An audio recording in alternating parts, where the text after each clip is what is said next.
Samahan si Cris Lorenzana, Trainer at Chief Inspiration Officer ng Training Edge Incorporated sa isang oras na seminar sa radyo na magbibigay inspirasyon upang lalo pang mapaganda, mapasaya at mapaunlad ang ating buhay. Winner ka, Pinoy! Pinoy ka, buo ang iyong loob. Kaya kaibigan, mas piliin mo laging gawin ang tama. Mas piliin natin laging gawin kung ano yung mas makakabuti sa ating sarili, sa ating pamilya, at sa ating bansa. Mahalin po natin ang ating minamahal na Pilipinas. Atin po ito. Makinig, makilahok at sumama sa talastasan dahil ang programang ito ay para sa iyo. Winner ka, Pinoy! At kaibigan, sikapin nating maging isang tunay na Pilipino sa isip, sa salita, at sa gawa.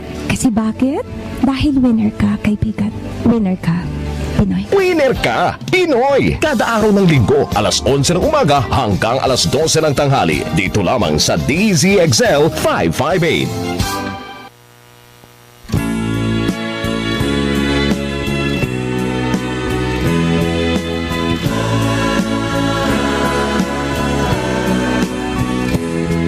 Itanong mo sa akin kung sinong aking mahal.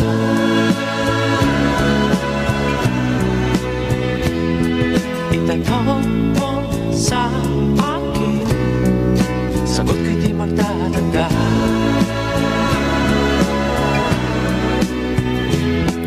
Ikaw lang ang aking mahal. Happy Winner Ka Pinoy Sunday, everyone! Welcome to Winner Ka Pinoy.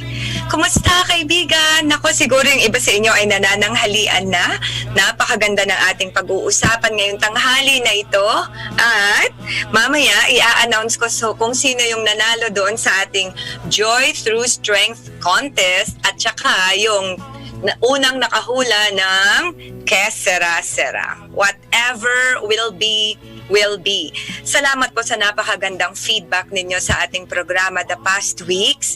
Ayan, at ngayon ang ating topic ay how can you love your life better? How?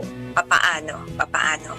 Kasi alam na natin talaga na we love our life. Alam na natin talaga na gusto nating mas humaba yung ating buhay and we want our lives to be vibrant and energetic, ganyan. Pero, ang gusto nating malaman ngayong tanghali is, paano? Paano mo mas minamahal ang iyong buhay? Paano mo mas pinapahalagahan yung nag-iisang regalo na yan? No return, no exchange. Ayan, at nasa sayo kung paano mo siya mas papahalagahan. I want to share with you something from James Makovitz. Sabi niya, getting the most out of life is giving life your most. So that is my encouragement for all of us today, dear friends, for us to give life our most. At ano na nga ba ang ginagawa mo ngayon para mas ibigay pa sa buhay at sa buhay mo at sa mga taong nakapaligid sa'yo yung pinaka-best na ikaw. Alright? So, I'm still broadcasting from home. With me today is Mr. Francis Teves, Mr. Peter Paul Marie, and Miss Jewel Madayag. So we make this broadcast possible for you. Send me your messages, not on our station number yet, but please send me your messages on my personal number. Please don't call me on my number, 0920-922-9462. Ayan mga kaibigan ha, at dahil minsan mabilis talaga ako magsalita, 0920-922-9462. There. At hindi man lang ako marunong mag-share ng Facebook Live sa aking page. What's wrong with me? I am so technologically challenged. Ay nako, hindi ako marunong mag-share. Alright, sige, di bale, it's already, I can see it now. So, welcome to you all who are tuning in through our Facebook Live. Ayan, I am so grateful that you're able to join me. Thank you so much. At unahin ko na po, bago ko pa makalimutan, maraming salamat sa mga umattend ng aking webinar last Thursday, strengthening the psychological well-being of your team as well as your own. At meron tayong tagapakinig dito na ayaw niyang magpakilala, but he sponsored 3 participants to my webinar. And to all of you, all 58 of you who attended, I am really, really grateful. I'm really, really grateful. At doon sa mga nagpapasalamat sa akin because I gave it to you as a gift, you're very, very welcome. At sana you spread the word about strengthening our psychological well-being, especially during this time. At alam niyo po, para doon sa mga umattend who really invested on themselves at nagbayad talaga ng kanilang participation fee, I just want you to know that with your participation, I was able to help out financially a friend, a classmate of mine who had to go undergo surgery. So, napakalaking tulong po nung ginawa ninyo na pag-attend. Ayan. So, let's get the most out of our life, dear friends, and let's give life our best, our most. Kasi minsan parang kung iisipin natin, parang may mali sa habits natin. Kung totoong pinapahalagahan natin ang ating buhay, bakit may mga kagawian tayo or mga pag-uugali tayo na parang hindi naman life-enhancing? Makikita nyo na ang daming overweight, ang daming may bisyo, ang daming kulang na nga sila sa kita at sa kakainin, pero bakit nakakaya pa nilang bumili ng inumin, di po ba, at magkaroon ng bisyo? So, really now, kailangan let's live a life of integrity, dear friends. Yun yung challenge natin sa ating sarili na kayanin natin na pag sinabi natin mahal ko ang aking buhay, ay talagang kita sa kilos natin ang ating pagmamahal. Hindi tayo overweight na wala namang medical reasons kasi may mga iba na overweight hindi dahil sa habits nila kundi dahil there are hormonal imbalances in their body. Exempt yun. Alright? So ang point ko dito is yung overweight ka dahil sa iyong kinakain, dahil sa iyong kakulangan sa pagkilos, di ba? You're just so inactive. Or it could be na parang alam mo na nga na mataas ang cholesterol mo but you still do not watch out for what you eat, no? So, yung ganong klaseng pagmamahal. And that is why share with me your thoughts, please. Lalong-lalo na yung aking mga tagapakinig na alam ko marami kayong pwedeng ibahagi sa ating mga kababayan on how, paano. Kasi yun minsan ang kulang sa atin eh. Nyari, sabihin sa'yo na kailangan maging malusog ka. Pero ang tanong is, how? Di ba? Kailangan mas alagaan mo ang iyong sarili. Pero ang ibabalik na tanong sa atin is, paano? Paano ko gagawin yan? At hindi natin pwedeng ibalik sa kanila na alam mo na yan, common sense, di ba? So, no. Some things are just not answerable by common sense. Okay? Dear friends? So, that is our challenge for us today. So, share with me your thoughts on how can we love our life better. Sino pa ba ang magmamahal ng buhay natin kung hindi tayo, di po ba? At siguro, very close sa puso ko tong topic na to because ang dami kong mga naging kakilala na dahil hindi inalagaan ng mga magulang nila yung kanilang pangangatawan and they got sick when they're older. Hindi naman siguro nila ginusto pero nahihirapan yung mga anak nila sa pag-aalaga sa kanila. I even had one na umiiyak talaga siya sa akin noon na sinasabi niya na binrake na siya ng boyfriend niya. Ayaw na siyang pakasalan pa kasi nakita ng boyfriend niya kung gaano kalaki yung magiging obligasyon niya if he marries this girl. Kasi nga both parents were dependent on the girl. Parehong may maintenance medication. So can you just imagine, dear friends, the pressure we put on our children's lives kapag hindi natin mas inunahan, if we're not proactive with our lives, with our healthy living. Okay? So send me your thoughts. How can you love your life better? How can you love your life more? Siguro yun yung pinakamahalagang kailangan pangatwiran nating gawin na we live a life of integrity, na there is wholeness in our action and in our words, na pag sinabi mo na totoong mahal mo ang iyong sarili, kita ng mga anak mo, ng mga tao sa paligid mo that you really do take care of yourself, inoorasan mo siya. Diba?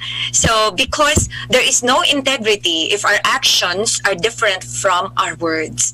Iba ang sinasabi sa ginagawa. No integrity there. Alright, dear friends? At whether it is the best of times or the worst of times, hindi tayo pwedeng magdahilan na sasabihin natin na tsaka na lang Tsaka ko na lang mas aalagaan pa or mas mamahalin ng buhay ko kapag, di ba, there are no conditions. Hindi natin pwedeng sabihin na kapag okay na lahat, pag wala na yung pandemic, pag may extra na akong pera siguro, yes, pwede.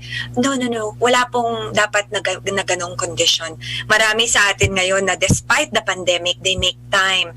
They carve out time for them to be a lot healthier. Pwede naman na pong maglakad sa labas ngayon, naka-mask ka lang, naka-face shield, or kung wala naman tao, you can even remove your mask, right? Sa mga ibang parks. So, why don't you make a decision na mula ngayon, not just you, but as a family, gawin natin yon na mas mahalin pa talaga ang ating buhay.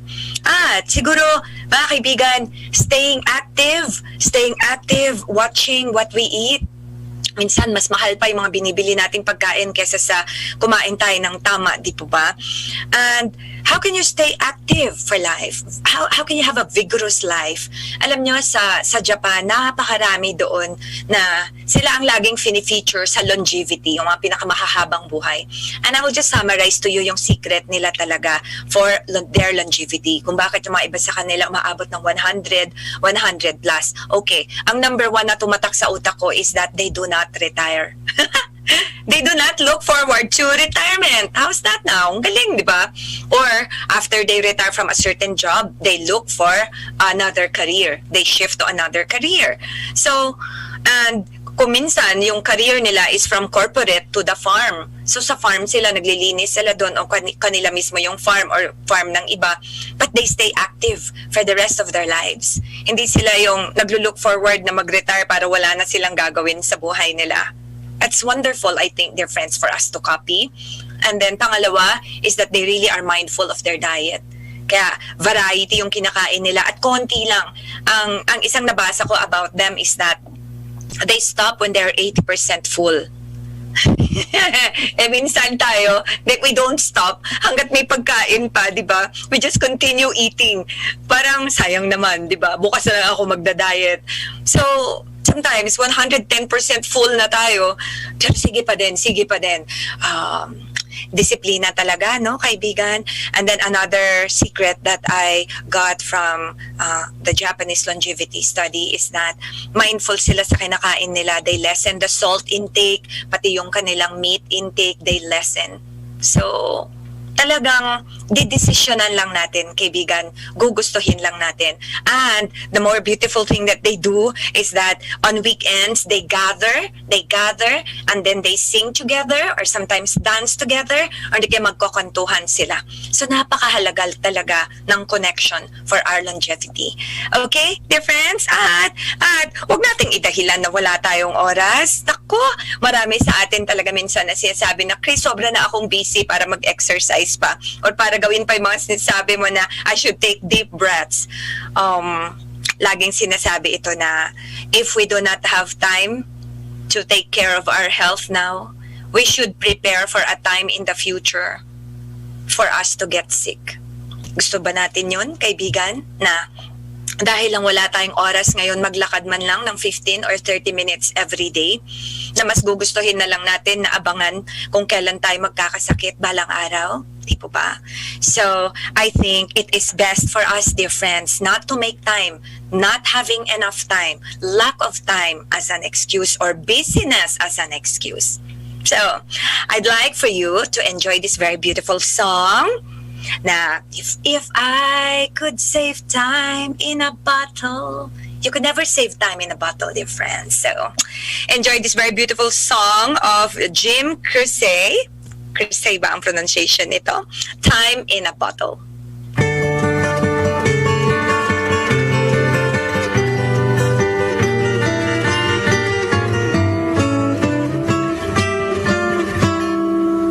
If I could save time in a bottle, the first thing that I'd like to do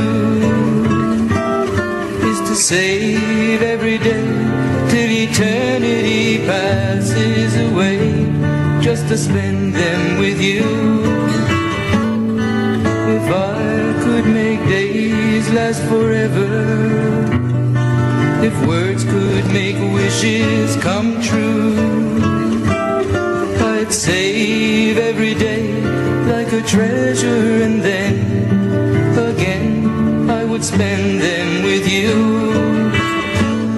But there never seems to be enough time to do the things you want to do once you find them. I've looked around enough to know you're the one I want to go through time with.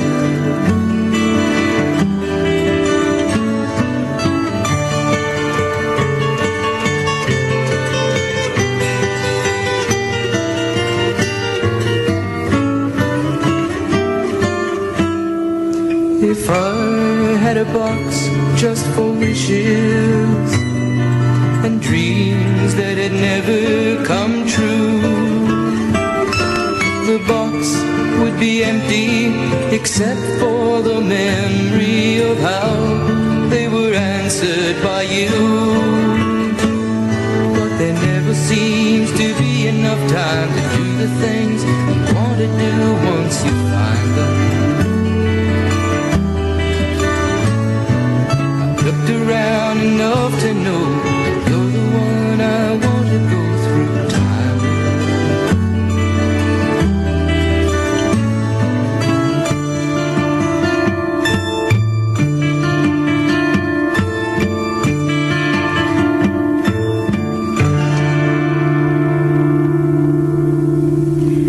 If I could save time in a bottle, dear friends. Nako, maraming tao talaga minsan na pakiramdam nila they have an eternity to live. Well, alam naman nila talaga that they don't have an eternity to live, but it's with the way they live their life na laging ipinagpapabukas yung mga bagay na mahalaga. Di ba ba? So parang minsan iisipin natin na time is all that we have, and what we have now is all that is there. Last week, I had a webinar on supposedly time management, but I told them, there's really no time management. Wala. There is only life management. There is only self-management. There's only energy management. So I don't even want to call it time management because time is a given. You cannot manage it really. Pwede mo lang i-manage yung sarili mo, yung oras mo, yung lakas mo, so that you get the most out of the time that you have. So, yan ang encouragement ko para sa atin ngayon, mga kaibigan ko, na wag tayong magdahilan. At your messages are coming in. If I ask you, so how? Paano? Kasi, like for example, you know this, right? You know this, nakikwento ko sa inyo na parang there was a time na I wanted to become a lawyer, so I gave it up because I cannot be both a lawyer and a good mother. So sabi ko, time with my son is more important. So minsan kailangan mong isakripisyo yung hindi ganong kahalaga. So the challenge is to keep the important thing there on our number one. At talagang totohanin natin na nandun siya. Kasi kung pinagsabay natin yung pagyaman, yung pag-accumulate, yung pag-ipon ng sobrang daming mga kagamitan at sobrang daming pera at the expense of our well-being and our health. Nako, dadating po talaga ang panahon na sisingilin din tayo. Laging may singil. Ayan. So before I read your messages, I would just like to read what Steve Jobs, the founder of Apple, one of the founders of Apple, said. Sabi niya, your time is limited, so don't waste it living someone else's life. Don't be trapped by dogma, yung paniniwala ng iba, which is living with the results of other people's thinking. Na hindi dahil yun ang pananaw nila na, dapat ganito ka, dapat ganito ang gawin mo, ay ganun talaga ang gawin mo if it does not resonate with your heart. Don't let the noise of others' opinions drown out your own inner voice. Mas makinig tayo, kaibigan, doon sa sarili nating inner voice. Diba? Kanya-kanya pare-pareho tayong merong inner guidance. At minsan, the best way to test kung tama yung ating ginagawa at kung tama yung ating iniisip ay kung ano yung ating nararamdaman. If you're happy with your decision, if you're peaceful with your decision, yung bang walang nagnanag sa ulo mo na, parang may mali doon sa ginawa mo, then go ahead. And most important, have the courage to follow your heart and intuition. I love this quote by Steve Jobs. Kasi even in my book, ang dami na sa inyo nag-i-inquire. Malapit na po, nag-i-inquire na po ako ng mga printers quotation, and hopefully by the end of October, baka start of November, meron na tayong kopya, and I'll be sharing with you that great news again. And even here in my book, hindi ko lang maalala kung saang page, pero meron ako ditong portion about your heart, that your heart always knows. So, kaya very passionate ako sa topic na to, na please, how can we love our life more? At pag sinagot mo yung tanong ko, nagagawa mo ba yan sa buhay mo? Kasi there are just so many people I have talked to before na, oh Cris, mahal na mahal ko talaga ang pamilya ko. Cris, mahal na mahal ko talaga yung mga anak ko. Pero when I look at the way they live, bakit ganun? Ang dami niyang bisyo, hindi naalagaan sa sarili. Yan, may ano pa siya, mayroon pa siya nung pasugal-sugal pa paminsan-minsan. Kasi naloko siya, wait, ang mga anak mo maliliit, may insurance ka na ba? Cris, wala akong budget para dyan. And I'd say, oh, mahal mo nga talaga yung mga anak mo, but you don't even want to sacrifice yung bisyo mo so that you can insure yourself. Alam niyo ba na kayo na mga hindi nyo alam kung maaari kayo maaksidente, merong accident insurance na pwede nyo nga lang mabili sa app eh. Meron yan sa PruLife na 272 pesos and you are insured pag na-aksidente ka or na-assault ka, ganyan. 272 pesos in 1 year. In 1 year. Can you imagine that? Nga pala, natutuwa lang ako dun sa idea na, if 272 pesos in 1 year, you just have to divide that by 12, magkano lang yon? Minsan, isang kainan lang yan. Mas mataas pa nga yung kinakain natin, di ba? So, naalala ko lang yan because that was a conversation I had before with this father of 3 young kids. Tas ganun yung lifestyle niya, naninigarilyo pa siya, tas ang payat niya, naubo siya ng ubo. I said, pakailamera ko, alam niyo naman. Para sa akin kasi is that, if you really love, you put your love into action. At isa sa mga pinakamalaking indikasyon na yung kilos mo at yung pananalita mo ay iisa. At yung pagmamahal na sinasabi mo at yung pagmamahal sa gawa mo ay iisa. Is that yung kilos mo talaga is a reflection of that love. Of that love. Ha, mga kaibigan? So really, talagang let's make it our number 1 responsibility to love our life more. And actually, it's really a human nature. Totoo po yan. Totoo yan. Except lang talaga sa atin na mga magulang na when worst comes to worst, we will protect our children first instead of ourselves. Well, because that is really maternal instinct or paternal instinct, di ba? But given any other situation, normally, uunahin talaga natin ang ating sarili. At tama lang naman. Paano naman natin mamamahal ang iba, di po ba? Kung hindi natin mas minamahal ang ating sarili. Hey, I would like to greet Mr. Virgilio del Rosario from California. Hey, good morning to you and thank you for tuning in live to Winner Ka Pinoy. Miss Judeline Hernandez, Miss Bet Vidanes, thank you. Mr. Sir Jun Tabaw, good morning my beautiful friend. Thank you for tuning in. Tito Jun, baw nalipay, gid ako to see you ba? Ayan, so thank you so very much. Now, let me first start with reading the entry that won the Joy Through Strength story last week. Okay, ang nanalo po ng ating prize na 100 pesos for this contest is Mr. Brian Dalut. Dan. Congratulations, Brian. At ni-request niya na wag load ang ibigay ko sa kanya, kundi ipadala ko na lang sa GCash niya kasi nga kailangan niya makabili ng cellphone para sa kanilang online classes this October. So, that's what we're going to do. And Brian, thank you for your participation, ha? Ito ang entry ni Brian, Critics and Hardships by Brian Dalut of Tabango, Leyte. Sa simula pa lang mula nang mabuo ang aming pamilya hanggang sa ako ay ipinanganak, matinding kahirapan na ang aming naranasan. Sa katunayan ay hindi nga nakayanan ng aking mga magulang ang gastos para sa binyag ng nakakatanda kong kapatid. Dahil dito, ginawa ng ama ko ang lahat ng makakaya para lang maitaguyod ang pamilya.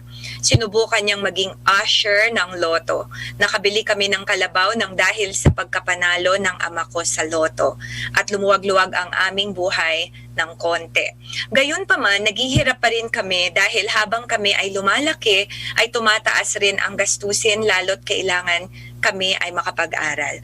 Ngunit sa kabila nito, hindi ito naging hadlang para kami ay matuto. Nag-aral ako ng grade 1 at ako'y isang most behaved.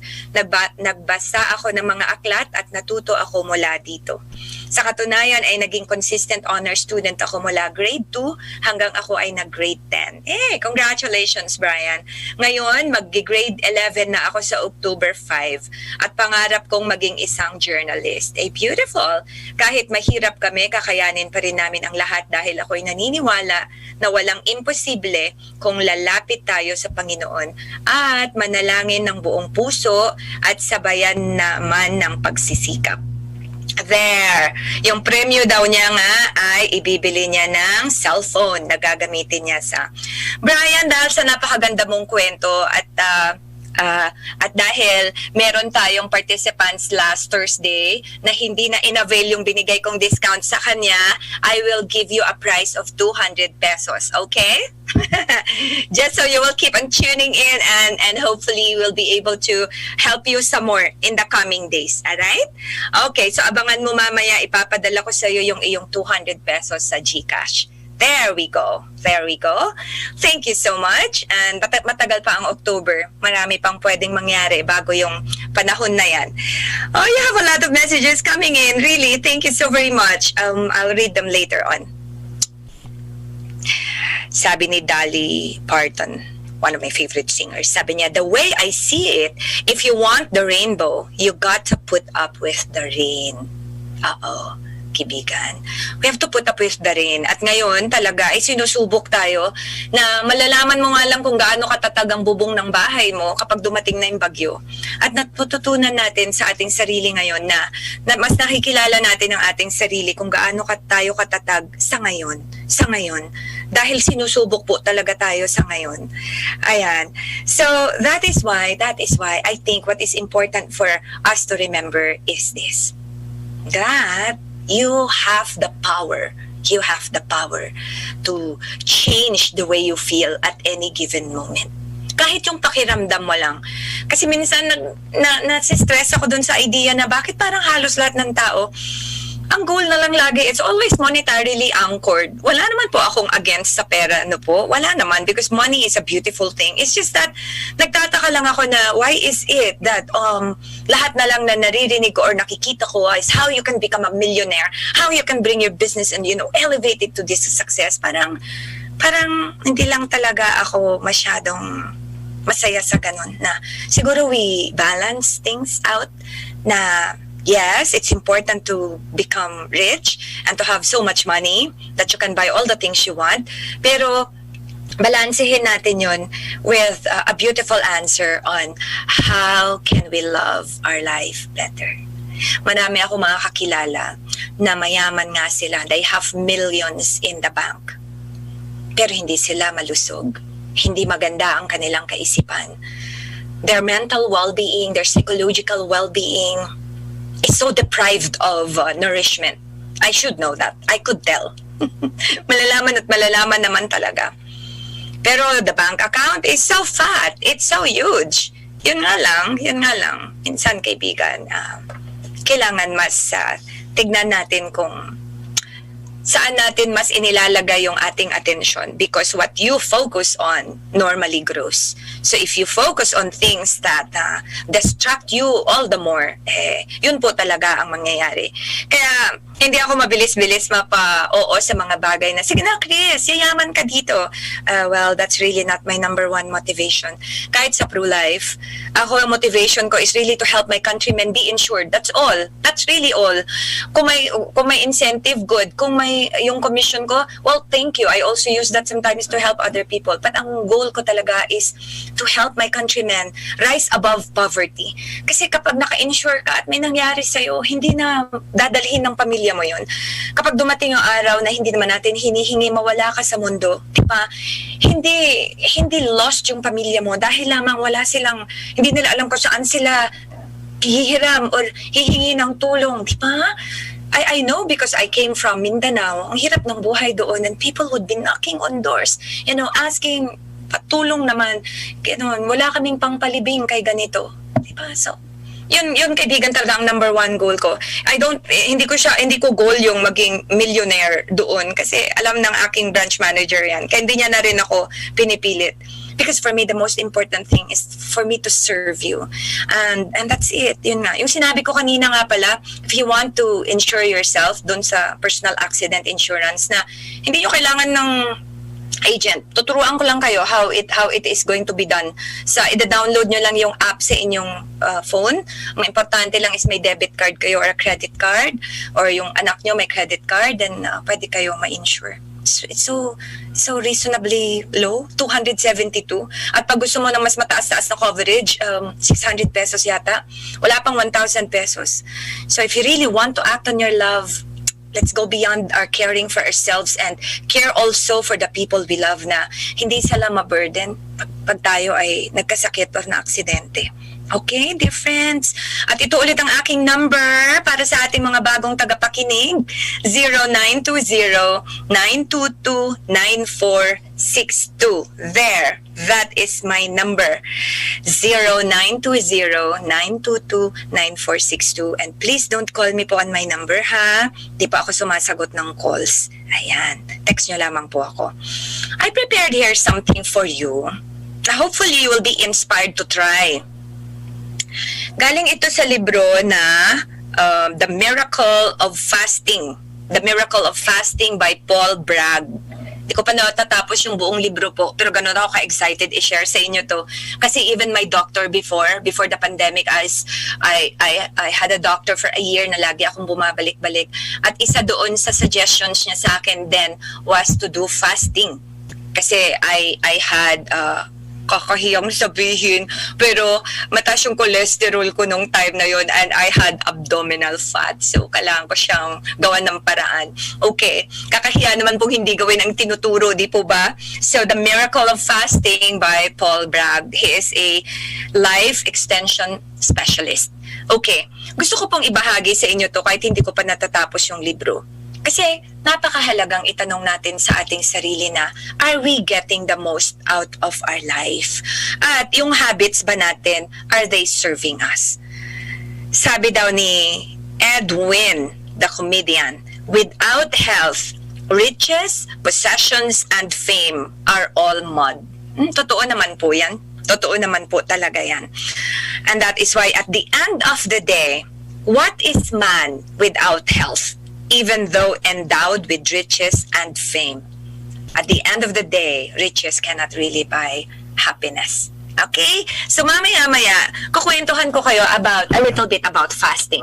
Pero just for you to realize it, yung mga iba na hindi nakakaalam, kaya tinawag yung breakfast as breakfast kasi it breaks a fast. Kaya nga yung mga iba di po ba hindi na kumakain before 6 p.m. so that the next day, pag kumain sila ulit, let's say, ng 7 a.m., nakapag-fasting na sila ng 13 hours. Diba?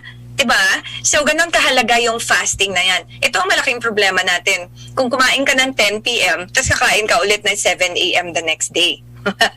Wala man lang pahinga yung katawan mo. Wala man lang pahinga yung tiyan mo. Okay, I prepared a very beautiful song for you and then after this, I'm going to announce who won doon sa ating Que Sera, Sera. Whatever will be, will be. The future's not ours to see. Que sera, sera. Marami daw last week mga matatanda na listeners ko na sumabay sa akin tapos sabi, ay, bakit daw niya hininto? Kasi po, pinalitan na po natin ng totoong singer. Ayan, but thank you po talaga for, joining me. But this one is a very beautiful song. I hope na, sige nga po, well, if you're done eating or if you're not yet eating lunch, maaga pa naman, could you dance to this tune? Napakaganda nitong kanta na to. Save the Last Dance for Me by the Drifters. Enjoy this, dear friends. You can dance every dance with the guy who gives you the eye, let him hold you tight. You can smile Every smile for the man who held your hand neath the pale moonlight. But don't forget who's taking you home and in whose arms you're gonna be. So darling, say the last dance for me. Oh, I know that the music's fine, like sparkling wine. Go and have your fun. Oh, I know. Laugh and sing. Yes, I know. But while we're apart, don't give your heart to anyone. But don't forget who's taking you home and in whose arms you're gonna be. So darling, say the last dance for me. Baby, don't you know I love you so? Can't you feel it when we touch? I will never, never let you go. I love you oh so much. You can dance, go and carry on till the night is gone and it's time to go. If he asks, if you're all alone, can he take you home? You must tell him no. 'Cause don't forget who's taking you home and in whose arms you're gonna be. So darling, say the last dance for me.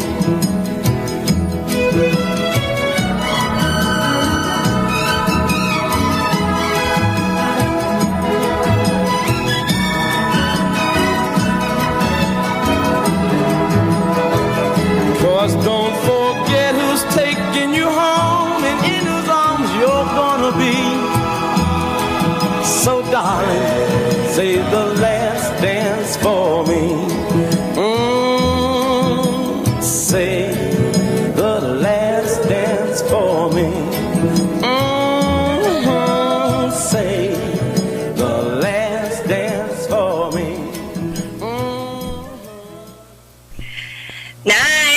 Nice song, Save the Last Dance for Me. Talaga naman nakakatuwa talaga yung kantang yan. And thank you so very much everyone for participating in our... Okay. Balik mo tayo sa fasting kasi baka maubos yung oras ko and I'm not able to talk about it. Alright, so getting the most out of life means na alagaan natin talaga yung ating kalusugan. So, share with me your thoughts, dear friends, ha? Do you really love life? Do you really want to live? Alam niyo, meron akong nabasa one time, ha? Napaisip talaga ako na maraming tao na sinasabi nila na, tag dito, ha? Bakit siya nag-suicide? Bakit? Yung ganda-ganda ng buhay. Bakit naman niya ginawa yun? And people can say a lot of things about those and sometimes would come up with like a sort of a value judgment na bakit? Naku, hindi na siya natawad sa Diyos. But in that book, I just forgot the title of that book, pero sinabi niya na if we examine our lives deeply, baka tayo din. Hindi lang talaga siya intentional, but with the way we live, we're also killing ourselves. Ang sad, di ba? Ang lungkot na kapag tinignan mo yung sarili mo, let's say you're a chain smoker, you drink every so often, and if you drink, kung may pulutan ka, di ba? Parang, ang sarap talaga sa ngayon, pero may singil po talaga yan eh. At ang matindi dyan is that, pag siningil po tayo, we knock on our children's doors. We knock on our relatives' doors. We knock on our friends' doors. We knock on our government's doors. Di po ba? At napakaraming tao na po talaga ngayon ang pumipila for help sa ating gobyerno din. Tapos ganyan pa yung ating gobyerno minsan na, di winner, Cris, na minsan sila mismo hindi nila ginagawa ng dapat hindi nila nagagawa ng tapat yung dapat na obligasyon nila sa bayan, di po ba? So nakakalungkot. Ibig sabihin, wala kang pwedeng asahan kahit yung government natin minsan is not there 100% for us. Ang dami nga nagpapadala sa inyo ng messages, di ko na lang binabasa na, bakit senior citizen ka naman or PWD ka naman, ba't di ka nakatanggap ng ayuda, something. And I really didn't know what to answer to that. So, let's take ownership, dear friends. Let's be responsible of our love for our life.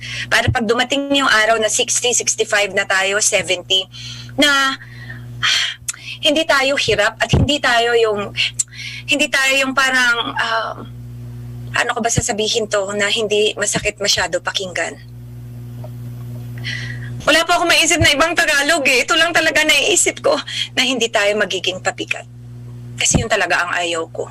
Nabasa ko rin yan sa isang message one time ni Betbet dun sa anak niya na ayokong tumanda na maging pabigat sa mga anak ko. Pareho kami ni Betbet Vidanes na yun din ang gusto ko. And that's why I work really hard to take care of my body. And para pag dumating yung araw na I wouldn't be a burden to the people I love. Na kung gusto nila akong tulungan o mahalin, that is because they do it. Because they do it not because I am so in need of it and they're doing it out of guilt or something. Diba? So, fasting. So, ang sinuggest, meron pong app meron siya sa phone ko, Zero. Ang pangalan po ng app ay Zero. Z-E-R-O. Okay. So, doon sa Zero, alright? Sa Zero po, meron doong different types of fasting. So ang pinakamababa is 16-hour fast. So normally ang ginagawa ko is 16-hour fast. So merong 16-hour fast, meron ding 18-hour fast. Now, kung hindi mo talaga kaya mahaba-haba na fast, doon ka lang sa circadian fast. 13 hours lang. So this is also good. Like for example, kumain ka, last meal mo for the day is 6 p.m. So yung 13 hours fasting mo, pwede ka na ulit kumain 7 a.m. the next day. Hindi masyadong hirap, di ba? Pero kapag marami kang kondisyon sa katawan mo na kailangan mo talagang i-heal, then you might try first 13 hours circadian fasting for 1 week, ganyan. Pag medyo nasanay ka na, kaya ko naman pala. Because it really adjusts, And then after that, you go for the 16 hours na fasting. Ito yung tinatawag na 16-8. 16 hours kang hindi kakain, you can drink as much water as you want. Alright? Tapos, 8 hours window yung kain mo. So, during the 8 hours, you eat. So, you can eat there your breakfast, lunch, and dinner. Yung iba, they just eat twice a day. Yung doctor ko nga dati, sabi niya, minsan once a day na lang siya kumakain. So that he feels more energetic. So, meron din ditong fasting talaga na mahaba-haba, like a 36-hour fast. Now, don't do that. Don't do that unless it is advised by your doctor, or medically supervised. Lalo na if you're taking maintenance medication.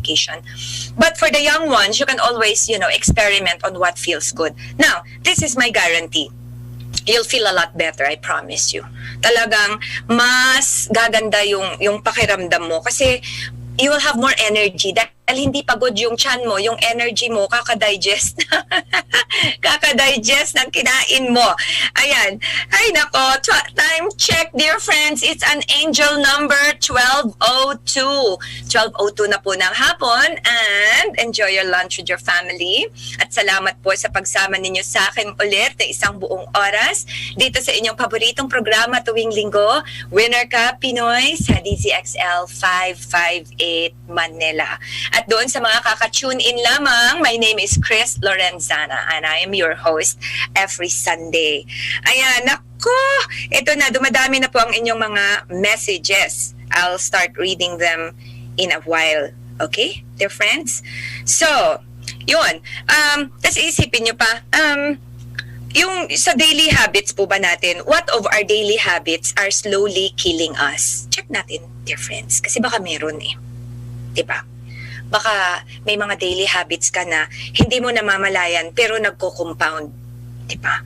So if your daily habit compounds, imagine today it's already September 27. Imagine mo if your daily habits compound. Tapos, next thing you know, sasabihin ko sa inyo, oh dear friends, it's October 27.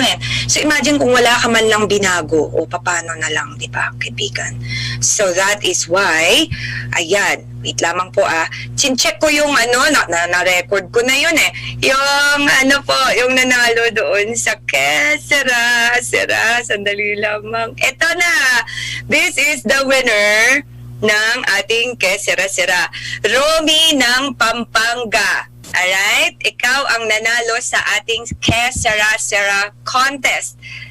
Okay? Text me later to avail of your 50 pesos load. So you can tell me kung saan natin mo siya gustong ipadala na number. Okay. So yun, dear friends.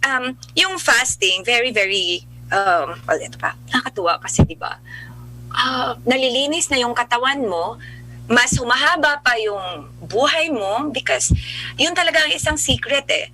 Saan nandito yun eh? You eat less. That is really one of the secrets of Di po ba si Jesus, there's this story in the Bible that he fasted for 40 days and 40 nights. At kahit nung tinitempt siya ng devil, that he was able to, paano ba? Di talaga ako biblical. But he won over the devil, diba? So, ibig sabihin, even in the olden times, there's already fasting. Sa Psalm 69:10, I humbled my soul with fasting. So, kaibigan, hindi ko mo breakfast na, kailangan kumain talaga tayo. Baka pwede namang kape lang, diba? Let it not be a part of your fasting.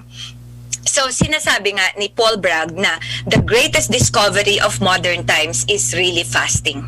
It's really fasting. Bakit? Fasting rejuvenates us physically, mentally, and spiritually. Wag mong gawing goal na ang fasting mo is because you want to lose weight. Wag yun. That's not the goal. Ano na lang yan? It's just a side effect, like a bonus. Yun na lang yun. Pero isipin mo na you are rejuvenating yourself, including spiritually. Diba? You can create You can create within yourself a quality of agelessness. Isn't that amazing? You can check premature aging. Alam niyo, totoo yan. Totoo yan. There are some people, ba't ako bumubulong? Ano ka ba, Cris? There are some people na 30 pa lang or 35, but they look, hindi po ako ng but they look really old. Na pag pinahulaan sa akin, mahirap hulaan. You know why? It's because of their daily habits talaga. And it's because of what we eat. And I have friends who are like 55, 60, tapos pag pinahulaan sa akin, late 40s, mid 40s, di ba? Kasi you are able to rejuvenate yourself physically, mentally. So kayo na mga may cellphone, download nyo yung Zero.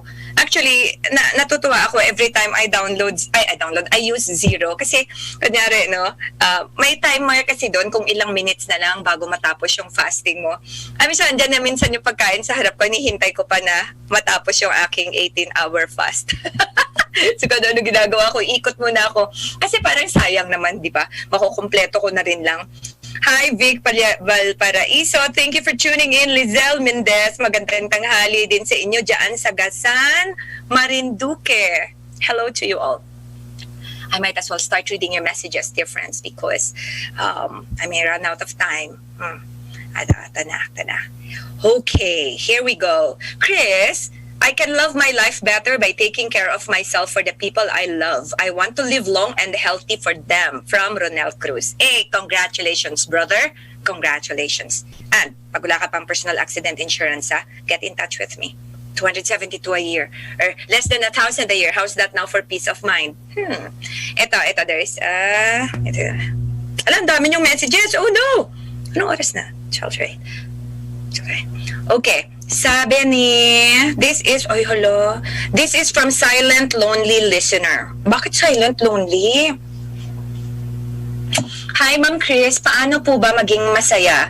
Kasi depressed po ako at hindi ko sinasabi sa parents ko. Kasi alam ko, pagagalitan lang nila ako.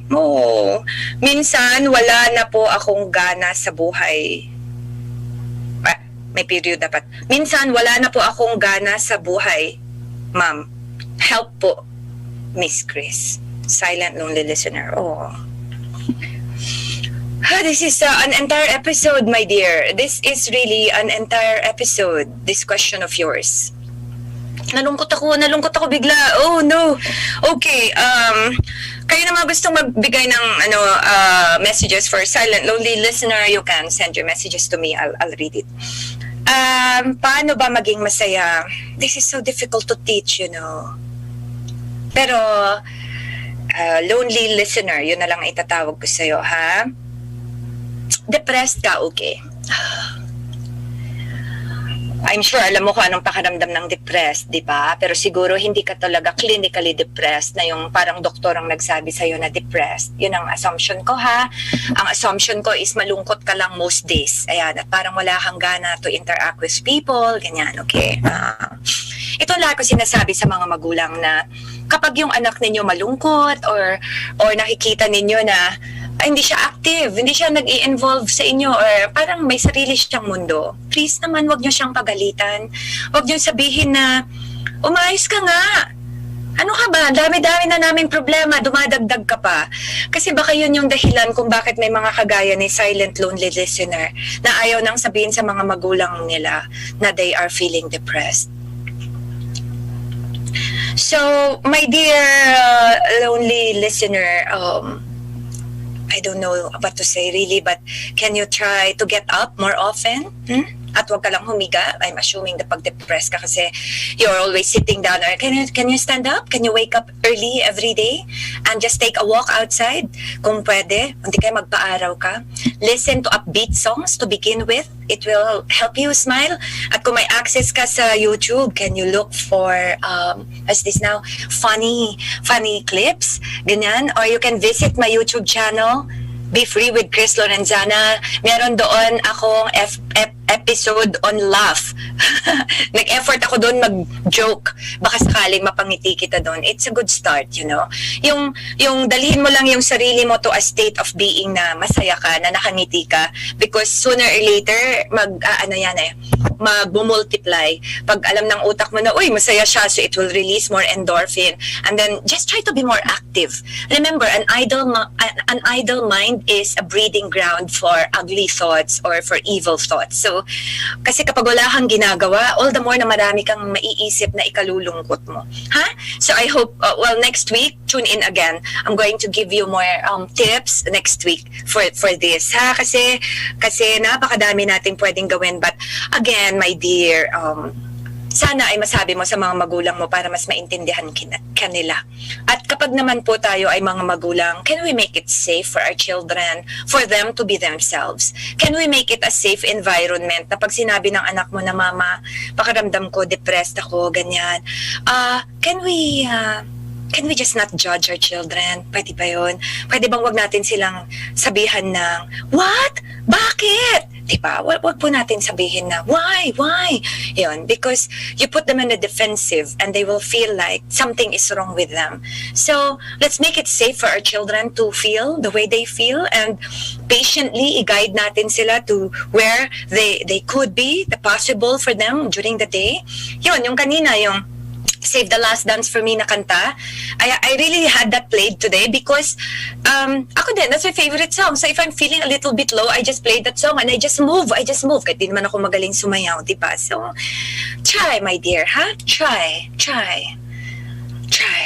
to savor again the beauty of living. Alright? And tune in again next Sunday, ha? For me to come up with more ways for you. There's a message here from Ermi Clemente. Good day. Learning to love yourself is the greatest love of all. Bago ka makagive ng love, need ang iyong sarili na magkaroon ng good deeds, good love, good vibes para makashare ka. I hate shortcut words. I'm so sorry. But please naman po, next time just send me words that are complete. Spiritually, dapat malapit ka sa Diyos para magliwanag ang iyong isipan at makapag-communicate ng maayos sa tao. Give your best smile. Be positive. Thank you so much for this, Ermi Clemente. And again, for everyone else, please just, show your love for me by sending me complete words in messages. Really, it would mean a lot to me if you do that. Ayan. And thank you so much. Thank you so much for that. Another message here from... Wait. Naku, ang dami niyo pong messages. Hala, hindi ko na yata mauubos. From Dr. Echel Villanueva, greetings to you as well. And to Tito Danny, thank you. And Romy, yes, I got your message kung saan ipapadala yung load mo. Okay. This is from...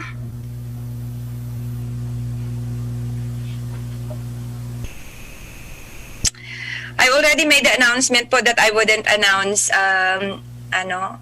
texts asking for help. So I'll study this first po before I make a decision, and maybe I would need proof of really your situation para po hindi na mangyari sa akin yung nangyari nung nakaraan na napagalitan pa ng mga ibang listeners natin na I just kept giving and without even checking. So I'm very sorry about this, really. Ayan. Okay, this is from Rolando Retotan of Barangay Pinili, San Jose. Sabi niya, I'm 75 years old and I'm strong and healthy because I'd stop yung mga bisyo ko. Very good po. Congratulations. Very nice. From Johnny Rabang, ang sarap pakinggan ng pagtawa mo, Ma'am Cris. Thank you. Thank you for that. Really now. Okay. Alright. Sabi ng isa nating listener, unfortunately, persons with disabilities are disqualified to avail of life insurance. Kung may insurance na tatanggap kahit mas malaki ang premium, I'm willing to take it. I'll inquire po kung meron, kung ano po. Kasi hindi ko lang alam, baka sa personal accident insurance, hindi naman kailangan na hindi PWD. I'll inquire po hindi ko na naman po masagot yan. Pero thank you po talaga for that message. Hala, konti na lang ang oras ko. I have 5 minutes left and I still have one song. I think I'll have to, we'll have to play that song na lang next week. Good morning po. For me, ang kahalagahan, life is for, oh God. From Jonathan Asi, sorry dear for this message of yours that I don't know how to read this. Who desires all people to be saved and come to full knowledge of the truth and do not. Okay. Next time, brother, Tagalogin na lang natin, para mas maintindihan din ng tagapakinig natin at ako din at maintindihan ko rin and I can read it well. Okay, so congratulations ulit kay Brian Dalut at doon sa nanalo kanina sa Que Sera Sera na si Romy ng Pampanga. Send me your full name, Romy, for my tracking, for my record. Dear friends, time really flies. So subukan niyo po Subukan niyo po mag-fast starting tomorrow. Okay? Subukan niyo po and then share with me your experience next Sunday. How did it make you feel? Na hindi bundat na bundat ng tiyan mo, di ba? Yung hindi laging mabigat na parang hindi ka makahinga. Ayan, Remember, fasting conserves our vital force. It gives us energy. Parang yung pahinga parang yung katawan mo makapahinga din. So I think that is the beauty of really minding yung schedule natin of eating. Sorry po, hindi ko na nabasa yung inyong mga messages because we're about to end. To lengthen thy life, lessen thy meals. By Ben Franklin. To lengthen thy life, lessen thy meals. So kung pwede po mga kaibigan na para mas humaba ang ating buhay, mas bawasan natin ang ating pagkain. Dear friends? And so, join me again next Sunday, dear friends. Panahon na naman po ulit para magpaalam. At maraming salamat ulit, Mr. Francis Teves, Miss Jewel Madayag for live streaming, and Mr. Peter Paul Marie for our Zoom. There, dear friends. So, I pray that the entire week you will be aligning your actions with those that are important to you.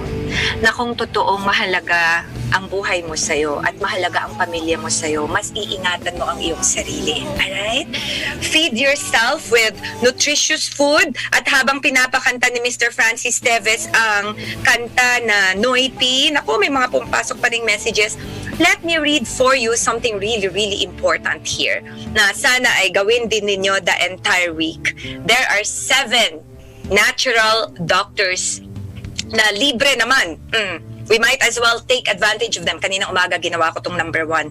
Dr. Sun. At least 10 to 15 minutes 3 times a week. Yan. Dr. Sunshine po. I did that already today. Yan. Dr. Water. 1/2 glass of water every hour. Pwede mong tagyan ng kalamansi or lemon. Diba? So, drink lots of water, dear friends. Dr. Air. Take a deep breath. Inhale. Then exhale, side out. Ayan, So you can inhale 7 counts and then hold it for 4 counts and then exhale it again 7 counts. Ayan, kasi pag mabilis ang paghinga, ibig sabihin stressed ka. Doctor sleep, at least 7 to 8 hours every day. Doctor exercise, nabanggit ko na yan. Doctor diet, nasabi ko na rin, kaya kailangan mag-fasting. And of course, doctor energy. Laugh. At yan po ang ating contest. Send me yung kahit anong joke na meron kayo na sa tingin ninyo ay talagang nakakatawa talaga. I will announce 2 winners on our next episode next Sunday. The one that makes me laugh the most will win. Madali naman talaga akong patawanin. But send me your entries at 0920-922-9462. Thank you so much again, dear friends, for joining me. Maraming salamat ulit sa pagsama ninyo sa akin ng isang buong oras. Meantime, have for yourself a beautiful week ahead and take better care of yourself. Love yourself more. How'd you do that? You already know the answer. At sabayan niyo na po ako. Sikapin po nating maging isang tunay na Pilipino sa isip, sa salita at sa gawa. At huwag mong kakalimutan, kaibigan, ha? Winner ka. Winner ka, Pinoy.